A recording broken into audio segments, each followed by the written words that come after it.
Namu Myoho Renge Kyo.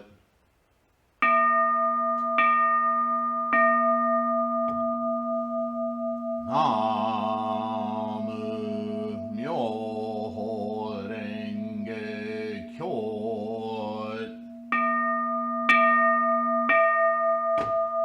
Namu Myoho Renge Kyo.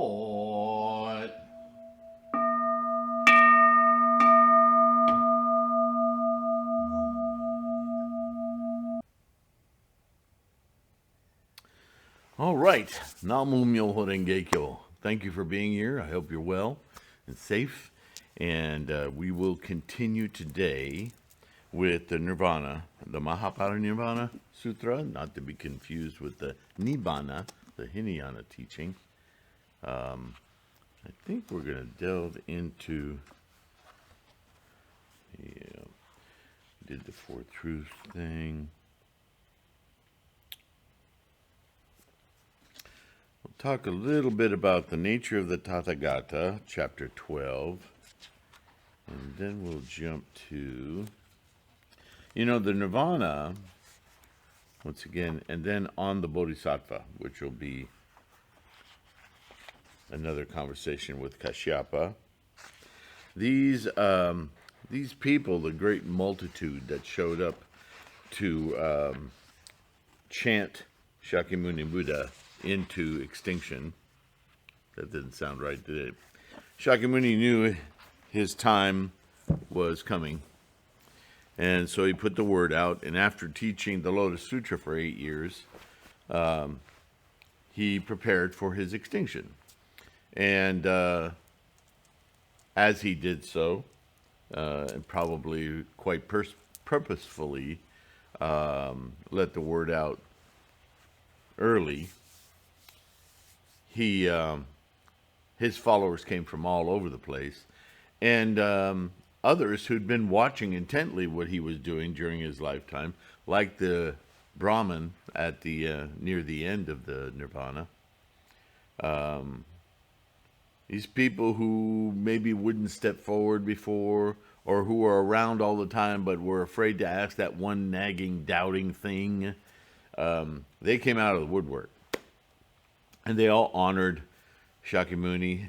They were all terrified that after he was gone, that would be the end of the teachings. Shakyamuni prepared them well for this, because hundreds and hundreds of monks were seriously trained for years in the recitations of the sermons. So they memorized them word for word. And I've always found it interesting that as they memorize all the sutras, you'll notice they're written in the first person.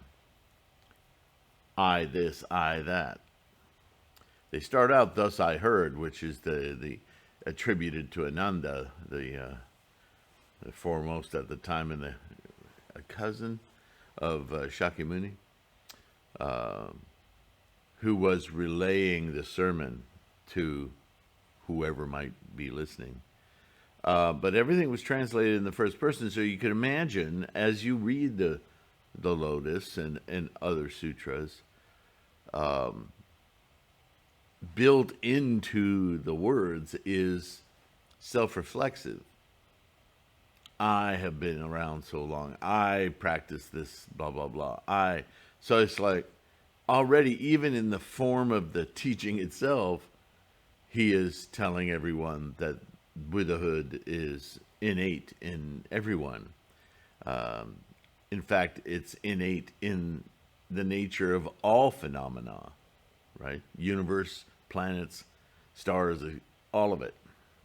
I've always found that interesting. Really strong learning device.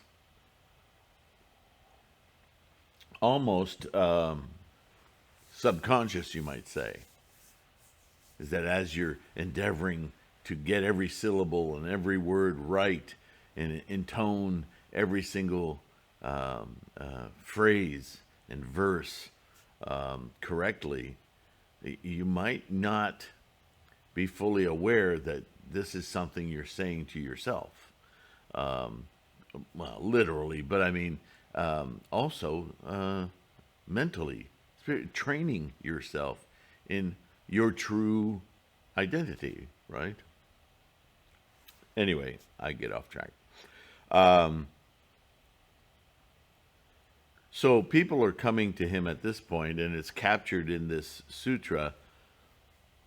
It's like their final resolve, their final point of questioning. They have this last opportunity, so they're going to ask, even though maybe for years and years and years they haven't. Um, and some of them might be repetitive. I still don't get it. Shakyamuni, please help me. And Shakyamuni is doing his thing here in his duality, right? In the Lotus Sutra, he did that drop the mic movement where he said, look, I didn't just attain enlightenment in this lifetime. In other words, Buddha is an always extant thing. And I speak as from that voice of the Buddha mind. But don't lose sight that I'm just a human. I'm a bodhisattva. Shakyamuni is the great sage of the Shakya tribe. Shakyamuni is his bodhisattva name. And he is teaching the experience, which he himself has attained, of Buddhahood. And he stays in Buddhahood 24/7. Something we're all trying to emulate. And the Lotus Sutra is that final word on, okay, this is how I did it. You can emulate, now that you understand what's going on with your bodhisattva, your samsaric self. Just invoke Myoho Renge Kyo, invoke your Buddha mind. Right? So this is after the Lotus Sutra. So basically, this is a question and answer session just before he goes extinct to try to quell the fears of all these great practitioners, bodhisattvas, people still learning, people who are have well mastered other philosophies like the Brahmin, and ultimately they all get converted because he allays whatever doubts or confusions they may have had. That's the Nirvana Sutra. So here, a very basic question at the beginning is on the nature of the Tathagata. And here we go. Kashyapa said to the Buddha, O world-honored one, is there self in the 25 existences or not?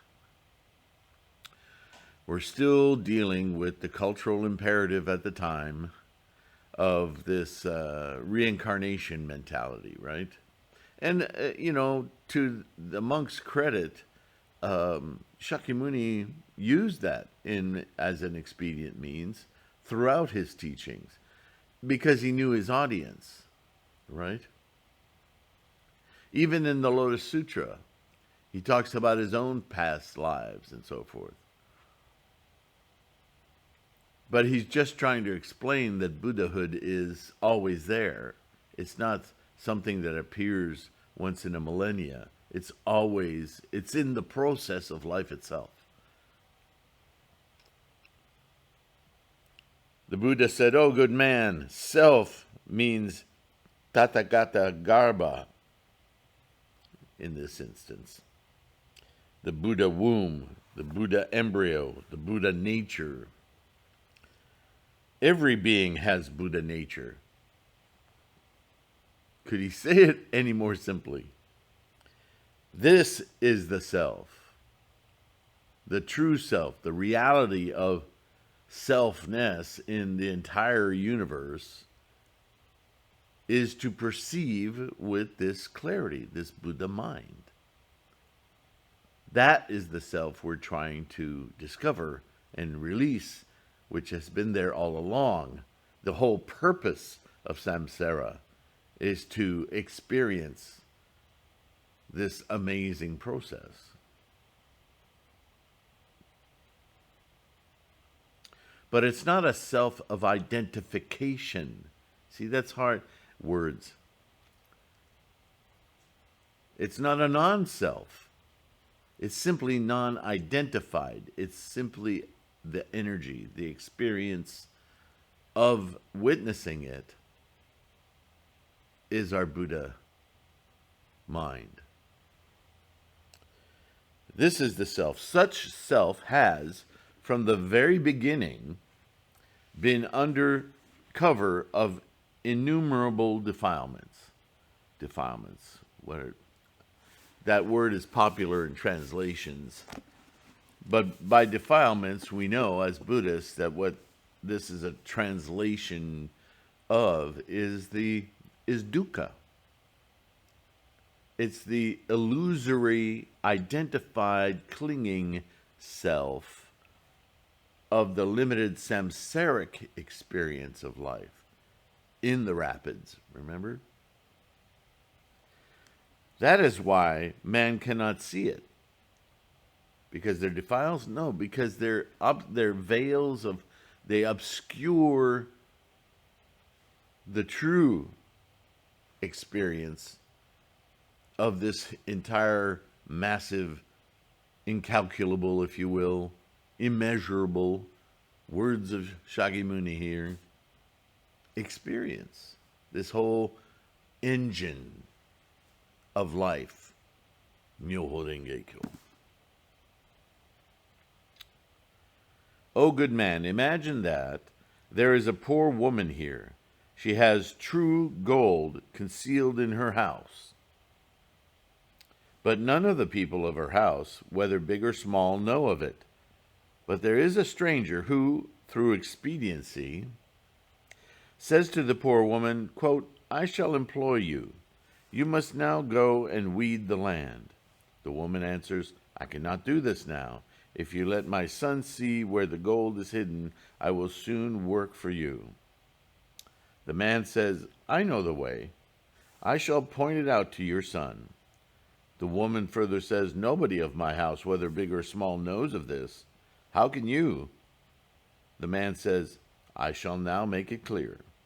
The woman says further, I desire to see, pray let me. The man digs out the gold that had lain hidden. The woman sees it, is gladdened, and begins to respect that person. Oh, good man. The case is the same with the Buddha nature, which man has. Nobody can see it. This is analogous to the gold which the poor woman possessed and yet could not see. O good man, I now let persons see the Buddha nature that they possess, which is overspread by defilements. Overspread, it's covered up by illusions, clinging to all the stuff. You don't see the nature of all phenomena. This is analogous to the poor woman who cannot see the gold, even though she possesses it.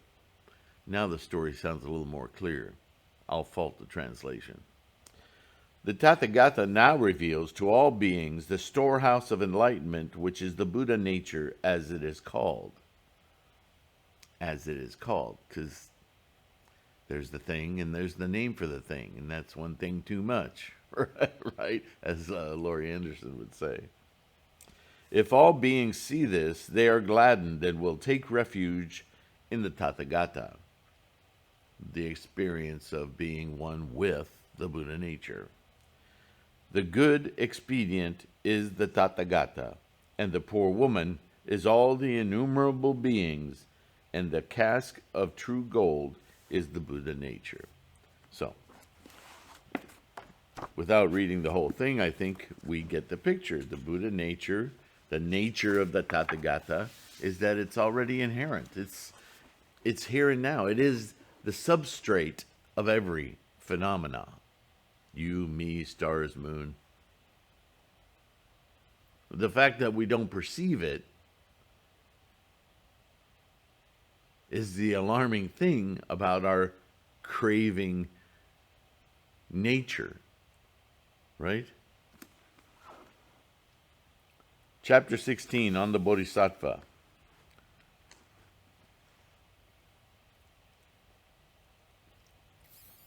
This is about resolve, I can tell you already.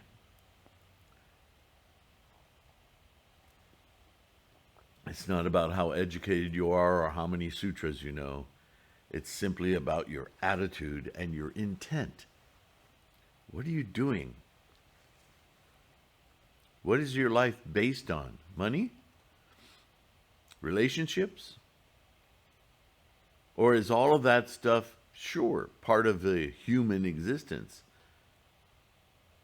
But if that's what your life is based on, suffer. It's that simple. Base your life on enlightenment, on instantiating your Buddha-ness. All of that other stuff, it's great, it's wonderful, enjoy it, and be miserable about it, whatever. But don't be attached to it. You'll find that your emotions, instead of going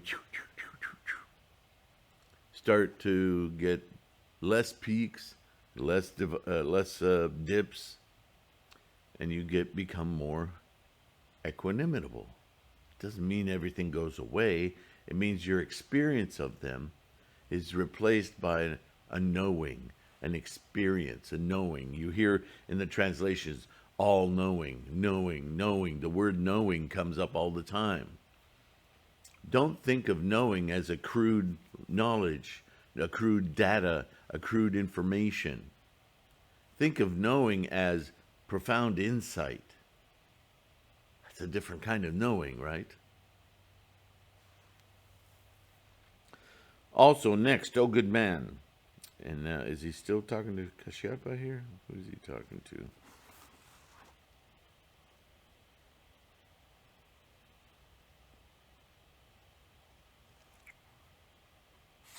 Yeah, he restates, if you read the sutra, he restates himself over and over and over again.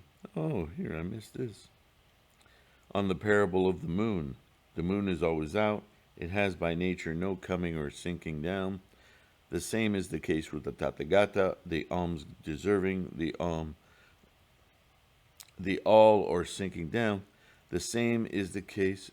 He manifests himself in the 3,000 great thousandfold worlds, or he gives the semblance of having parents in Jambudvipa, of entering nirvana in Jambudvipa. The Tathagata by nature does not enter nirvana, because I'm always there, right? Because Buddhahood is prerequisite to all phenomena. So, I didn't see who he was talking to. No matter. Of all the lights, the light of the sun and the moon is unsurpassed. No other lights are there equal. The same with the light of great nirvana, which is the most wonderful of all lights of the sutras and samadhis. It is one which cannot be reached by any of the lights of any of the sutras. And samadhis. Why not? Because the light of great nirvana causes bodhi, Buddhahood. That is why we say MahaPariNirvava.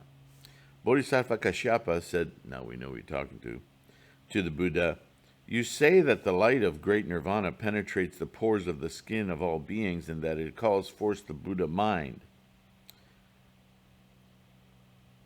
if beings do not have it. This is not so. Why not? If that is so, what difference can there be between those who have performed the 4 grave offenses, those who have committed the 5 deadly sins, and the Ichantikas, and those who uphold the pure precepts and practice every good deed, if it is the case that the light penetrates the pores of the skin and causes bodhi, enlightenment, to come about, if there exists no difference, how is it that the Tathagata speaks about the significations of the 4 things to stand or rely upon, O world-honored one, in contradiction of the fact that, as you, the Buddha, say, if one once hears great nirvana, all defilements will be annihilated. You, the Tathagata, stated before that even if a person gives rise to bodhisattva, their resolve to gain enlightenment, at the place of the Buddhas, as numerous as the sands of the Ganges, there are yet those who do not gain the meaning of the great nirvana. How could a person make away with the root of defilement without gaining the meaning? O good man, all people, other than the Ichantikas, gain the cause of enlightenment as soon as they hear the sutra. If the voice of Dharma and the light of great nirvana penetrate the pores of their skin, they, such people, will unfailingly attain unsurpassed enlightenment. Why so? If anybody truly makes offerings and pays homage to all the Buddhas, they will surely gain occasion to hear the great Nirvana Sutra. Persons not endowed with good fortune will not be blessed with hearing this sutra. Why not? A person of great virtue will indeed be able to give ear to something that is important as this. Common mortals and those less in grade cannot easily give ear to it. What is it that which is great? What is that which is great? It is nothing other than the hidden store of all Buddhas, which is the Tathagata nature. That is why we say important. Bodhisattva Kashyapa says to the Buddha, how can a person who has not yet given rise to bodhisattva hope for the cause of enlightenment? Buddha says, if anyone who has heard this great Nirvana Sutra says that he will never give rise to bodhisattva and thus commit slander, such a person will see the Rakshasa in a dream and feel afraid. And the Rakshasa will say, hey, good man, if no bodhisattva comes about in you, I shall assuredly take your life. Feeling afraid and awakening from his dream, the person will aspire to Buddha. We've heard this story in longer form, I believe, in the Lotus Sutra. After death, that person will be born in the three evil realms, or the world of hungry or humans or gods, and he will think about bodhisattva.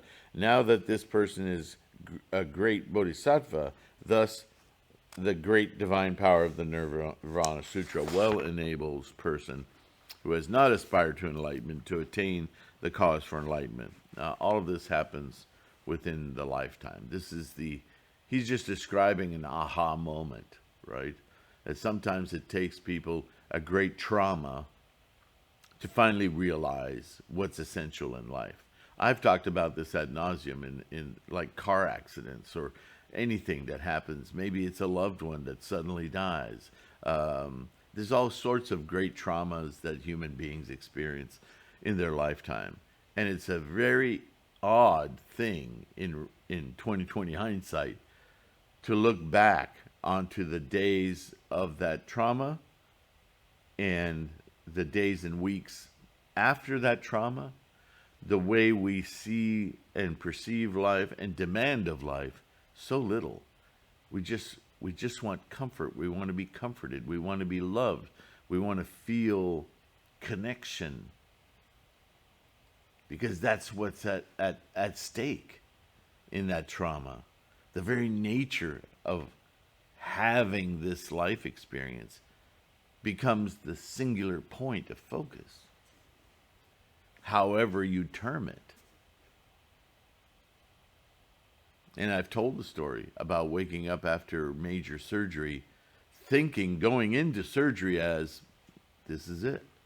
I'm not here anymore. And my thoughts, my waking thoughts upon waking up in the ICU were simply an overall sense of not understanding why I was here, while being flabbergasted at the quality of the light. And I had a view onto the ocean from my hospital room. I mean, a very idyllic almost scene, other than my, being in a hospital bed. I couldn't understand and I thought, what do I do now? And then the thought came to me as I settled into now being alive and feeling like I didn't know how to proceed. Then the world of desires, we're in samsara, comes up. And all I wanted was to turn to my side and see a loving face, an awaiting face, not a particular face, just an abstract face. And all I wanted to do was tell that face, thank you. Like, not even complicated, just thank you. It was only later that I thought, I guess I was thankful for like this new life, reborn, if you will. In those moments is when we're not defiled by all of the clinging wants and desires. The simplicity of what we need becomes more obvious. And so that's what that story is about, right?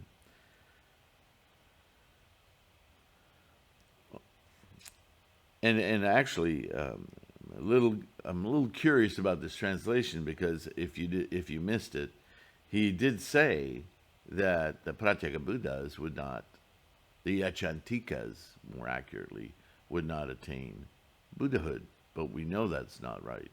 In the Lotus Sutra, he made specific reference to their gaining.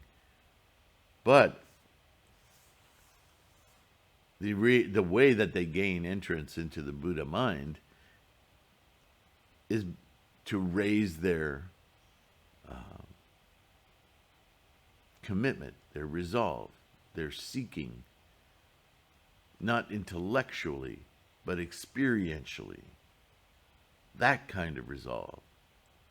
And the intellectual, the Ichantika, he's the one that lives in the brain all the time.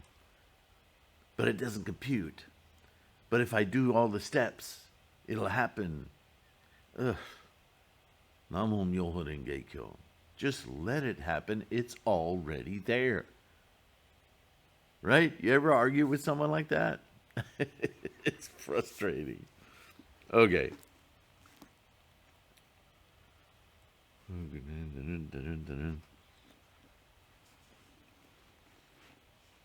A person does not see or do good. What he does is evil.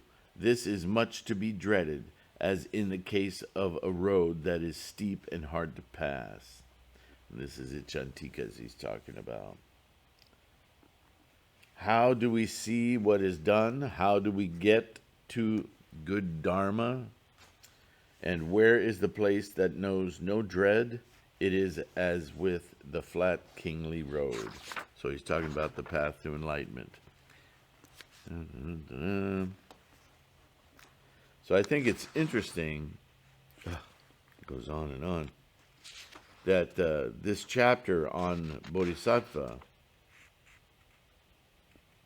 what originally was is now not. What originally was not is now. There can be no is obtaining in the three times. So again, it's about clinging to past, present, future, clinging to the logistics of enlightenment. It's just silliness. Just be there. It is, as we've talked already, without time. In the chapter 17 on the questions raised by the crowd, now he's going to entertain questions by the multitude that have arrived. So basically they're all scared to death. When you leave, I'm hardly getting this, right? I'm practicing, I'm doing as I'm told, but I'm also trying to raise a family, or I'm trying to keep my crops alive, or I'm a merchant, or whatever, and I'm struggling to do this, and I have this distant dream of enlightenment, which they're not getting it because they're intellectualizing it. Enlightenment's already there. You just need to open the window, right?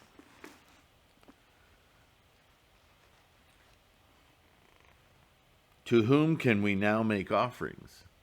Their fear is once he's gone, they have equated, this is the thing, They have equated their enlightenment, their nirvana, their release, their whatever you want to call it, their attainment of Buddha, to be something that is given to them.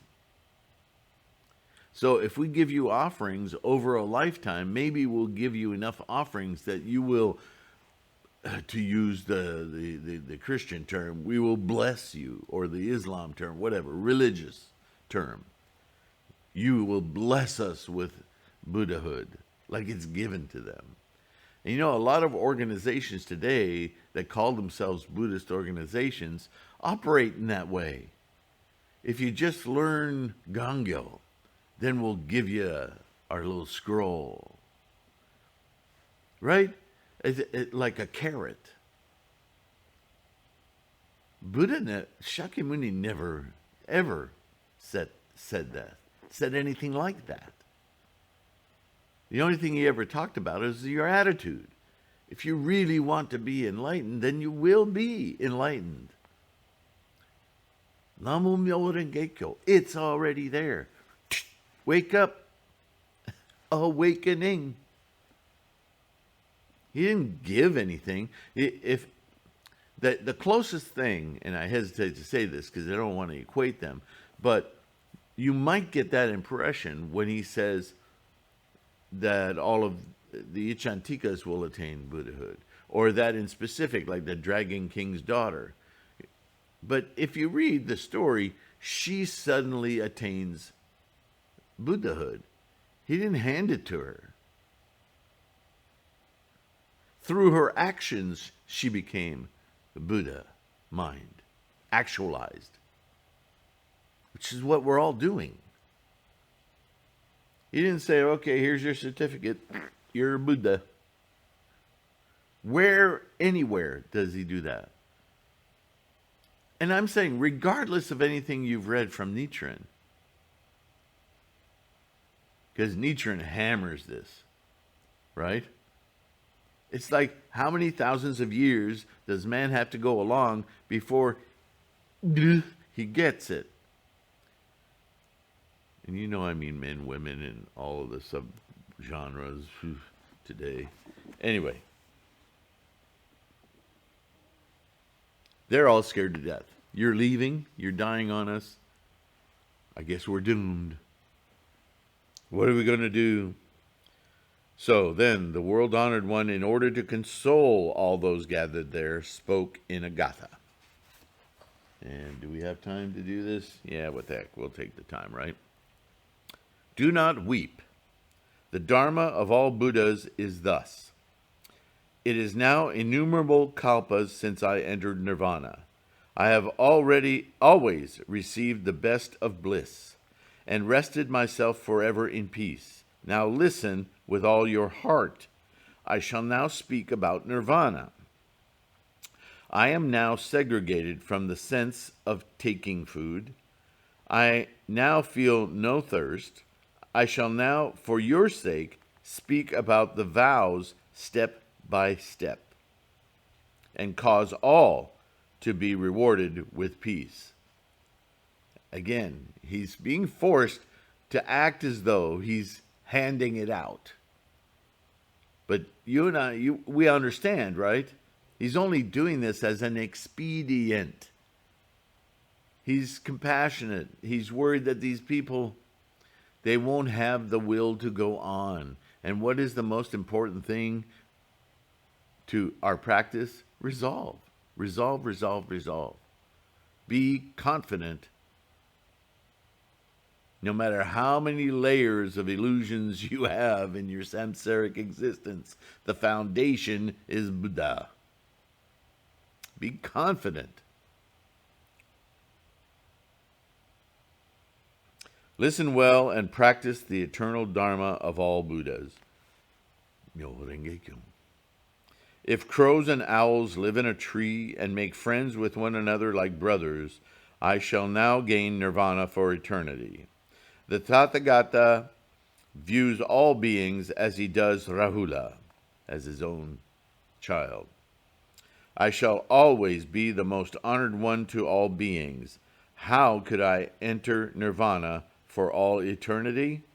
If snakes, rats, and wolves live in a hole and become friends with one another like brothers, I shall enter nirvana for eternity.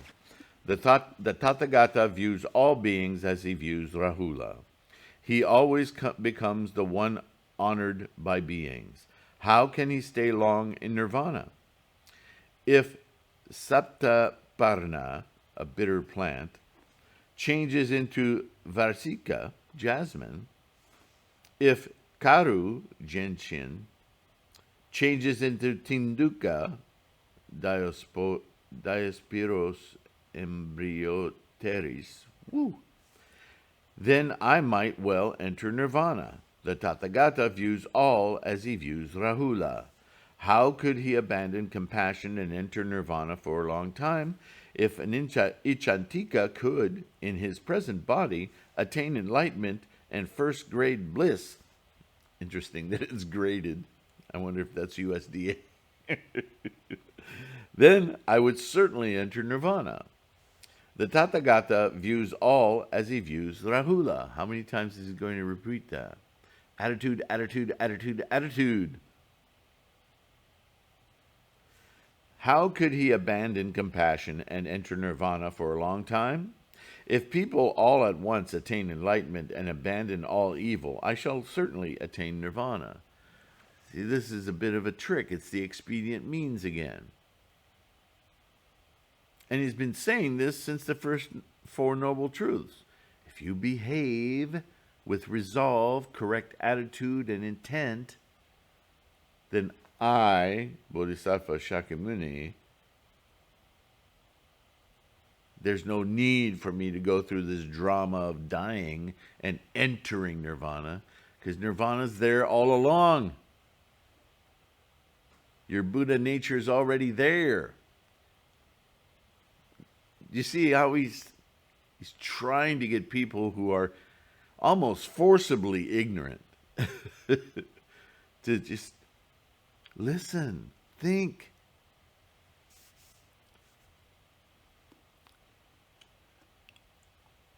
How could he abandon and enter nirvana for a long time if the water of mosquitoes and sawflies could indeed wet the whole earth and fill the rivers, valleys, and seas? I would enter nirvana. My compassionate heart views all as I do Rahula. I am ever the honored one of all beings. And how could I belong in nirvana? For this reason, seek deeply for wonderful Dharma. Do not be over much concerned, nor cry, nor weep. If you desire to act rightly, practice the eternal of the Tathagata, harbor the thought that such Dharma lives long and that there is no change. Also be mindful of the fact that the three treasures are eternal. This will beget great protection. It is as in the case of a dead tree, which as a result of magic charms brings forth fruit. Such are the three treasures. All of you, the four classes of people, give ear well. On listening well, joy will arise and bodhicitta will come about. Resolve, attitude, intent. If the three treasures come about as eternal and are as paramartha satya, ultimate reality, that is the utmost of vows of all Buddhas. So once again, he is repeating himself over and over again. You already have Buddha awareness, Buddha-ness, as a fundamental nature of your very existence. The fact that you're not experiencing is your own resistance. Change your mind. Notice, though, and are as paramartha satya, ultimate reality. This is like I've been saying to you over and over again now, and I'm sorry I'm so repetitive, but we don't lose the 8 consciousnesses when we gain the 9th. I know that's a callback. But there's this idea that Buddhahood is somehow a different place than the one we're in. It is not. It is everything that we experience in this lifetime is enlightenment. The only reason it's not is because we're preoccupied with hanging on to the things. It's as simple as it gets. Have the things, the things come and go. Don't invest your identity in things. Invest your identity in not things, but the formations, the energy of it all. It all is the same, including self. That self is immense, would it not be? If you really could see that everything was of the same vat of stuff,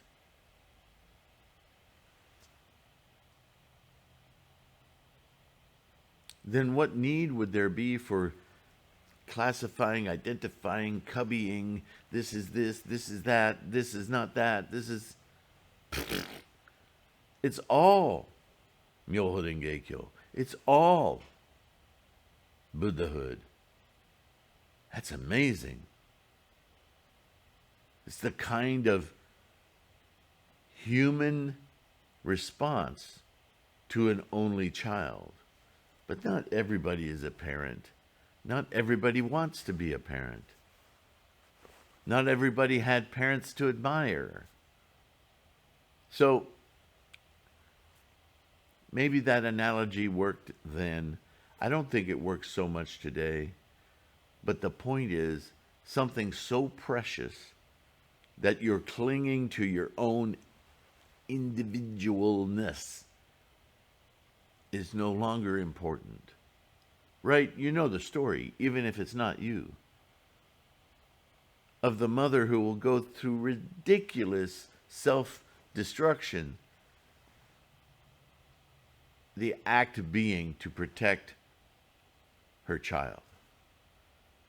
A father who will subject himself to response from society, go to jail, offer his life, just so his son, who may be absolutely guilty, that doesn't matter to the father in this analogy. He just wants his son to live longer, to have the opportunity to attain bodhisattva, or bodhicitta, however you want to pronounce it, the aspiration for Buddha.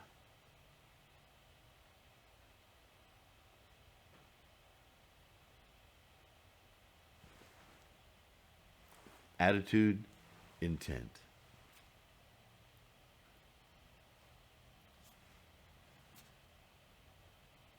He's been saying this all along, and in the nirvana, as he's about to pass away, go into extinction, he's repeating it once more. Albeit different terms, different words. All of it is encouragement to continue as he taught in the Lotus. The rewards of being a bodhisattva, the rewards of being a teacher. Read the Lotus Sutra. Or better yet, go watch my 40 some odd videos on every chapter of the Lotus Sutra. Nobody can give you your Buddhahood, and no one can take it away. Why? Because it's... I hope you understand, right? It's like floating in the ocean, right? And somebody offering you a teacup of salt water. You would look at him and you go, what? Are you stupid, or are you... expletive here. Right? Are you insane? You can't give me salt water. right? That's how you should be thinking about your Buddha nature. You're in it. The only reason you think you're not in it is because you think samsara. So have samsara, but don't identify with it. Don't be samsara. Follow? Oh, it's so simple when you say it. It's simple when you say it. It's called Namo Myoho Renge Kyo. All right, that's it for today. Thank you for listening to all of this. I hope there are sparks, something in what I've read or maybe said that make you pause for a second and maybe get a new insight. Anything that feeds, that energizes your resolve, your knowing that Buddha-ness is yours and you can experience it no matter what you think you're going through. It's a self-imposed duress. You don't need to think it. Just get through it. Get above it. Move on. Namo Myoho Renge Kyo. Thank you. With deep appreciation. What is it? Like, subscribe, share. That's shoju, right? That's bodhisattva work. Be kind to yourself. Sometimes our clinging, our craving, our obstacles have very deep claws in us. So if you feel like it's not really happening at the moment, you don't know why, you're chanting and it doesn't seem to be changing, have confidence. It is changing. It's albeit at a level that you may not be aware of. And whatever that cloud of unawareness is the thing you're chipping away at. Get out of the way. Some karma takes time to render, take apart. Like clarifying butter. All right. Namo Myoho Renge Kyo. Thank you for your support, your donations, your eyeballs, your ears, downloading the podcast, and I'll see you in the next one. Bye for now.